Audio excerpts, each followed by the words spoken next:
For the first time in years, the New England Patriots are back where they belong. You can feel it again, the energy, the confidence, the edge in Foxborough.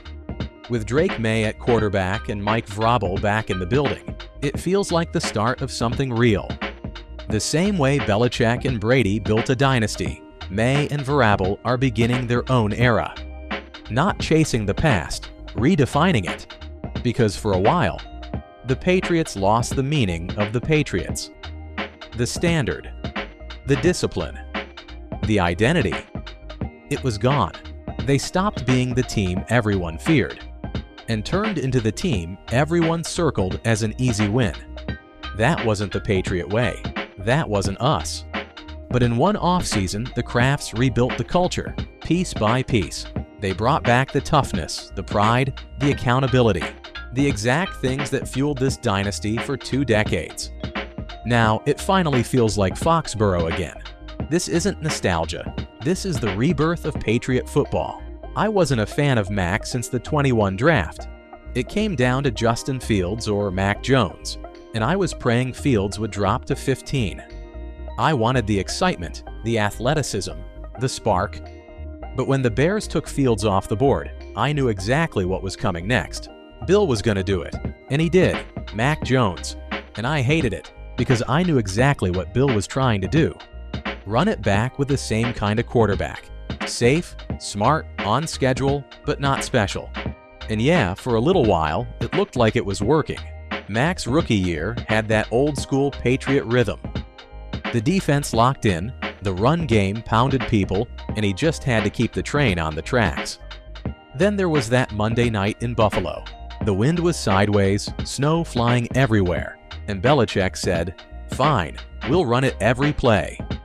Mac threw the ball 3 times, and we still won. That night was freaking electric. That was Patriot football, but even then I knew it wasn't the same. Brady didn't just fit the system, he became it.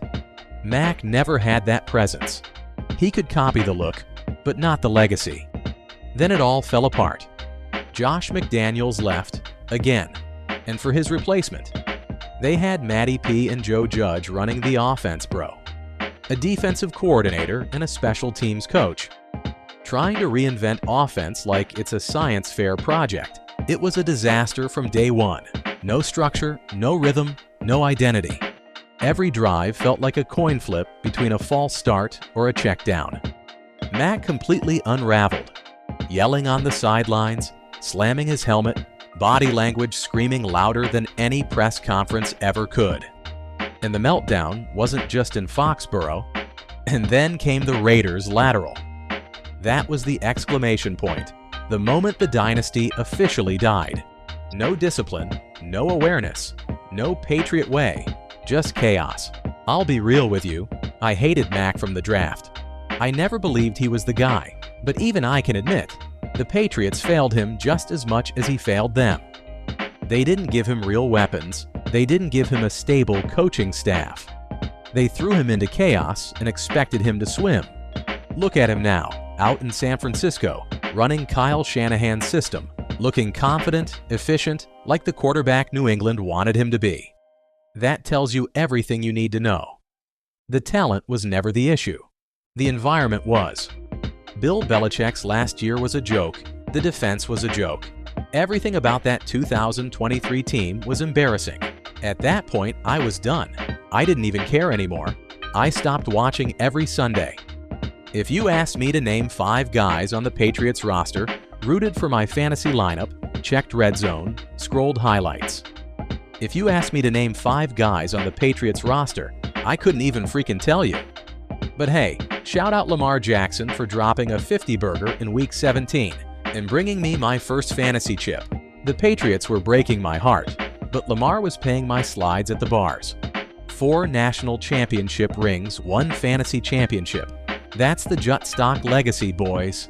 That's how far gone I was. Man, oh man, I hated the Jerod Mayo signing. More than the Mac pick. At least Mac had some upside. Mayo just felt like more of the same. Another in-house move. Like the Crafts were scared to move on from the Belichick way. Then they draft Drake Maye. I'm thinking, finally, There's the spark. There's the new era. And what do? They don't even start him. Week 1, Week 2, Week 3, he's standing there with a headset on. I'm sitting there like, what are we doing? What's the point of drafting your future if you're not going to play him? At that point, I was out. I was actively rooting for a tank. I wanted draft picks, chaos, and a full reset. If we were going to be bad, at least be bad enough to start over. And then this bozo goes out and wins the final game. We had the first pick locked up, but we fell to 4th. Couldn't even lose right. And the reward for winning Week 18? Fired. 1 hour later. Classic. That was the final chapter of the Belichick era. I'll never forget it. On my birthday, the Patriots brought back Mike Vrabel, and for the first time in years, I finally got behind this team again. That moment hit different. It wasn't a PR stunt, it was a statement. The heartbeat of the dynasty walked back through the door. Vrabel is the Patriot Way. Tough, demanding, no shortcuts. Then the front office went all in. Nearly $400 million in one offseason. Stephon Diggs, Carlton Davis III, Milton Williams. A couple of dogs on defense. Real veterans, actual playmakers. And then came the draft. Will Campbell in the first, Trevayon Henderson in the second, Kyle Williams in the third. Every single pick filled a need. By the end of the weekend, even the national experts had to admit, the Patriots hit every pick. New England football was back on schedule, and it's all because of Drake Maye. Instead of blowing it up, the Crafts recognized they already had their franchise quarterback, so they built around him. It's crazy when you think about it. A year ago, this team was a disaster. No direction, no identity, no hope. And now, the New England Patriots are 8-2, winners of 7 straight, and getting ready for the Jets on Thursday Night Football. This isn't luck. This isn't a fluke. This is a team that believes again, and that all starts with Mike Vrabel. Vrabel is a player's coach. He's not sitting up in a tower barking orders. He's on the field with the guys, talking, teaching, challenging. He's been there. He knows what it takes. You can see it on the sideline. The way the defense plays means the way the offense plays loose. They love playing for him. He's brought that fire back to Foxborough, that mix of accountability and swagger we haven't seen since the dynasty days. And at the center of it all, Drake Maye. Through 10 games, 2,276 yards, 15 touchdowns, 10 interceptions. But forget the numbers. The kid just gets it. He's calm under pressure, commands the huddle, and the moment never feels too big. You can feel it in the locker room. The vets respect him. The rookies rally around him. He's leading the MVP race, and honestly, it's not even surprising anymore. Stephon Diggs has become his go-to. 39 catches for 456 yards, and the chemistry between them is unreal. Henderson's pounding the rock, Campbell's keeping him upright, and this offense finally looks dangerous again. The Vrabel-Maye combo just feels right. It's got that same fire Belichick and Brady had, but fresher, younger, hungrier. 8 wins, 7 straight, a locker room that actually believes again. The swagger's back, the discipline's back, the fun's back. This isn't a rebuild, it's a rebirth. And it's all because of Drake Maye. Instead of blowing it up, the Crafts recognized they already had their franchise quarterback, so they built around him. And fall in New England is fun again.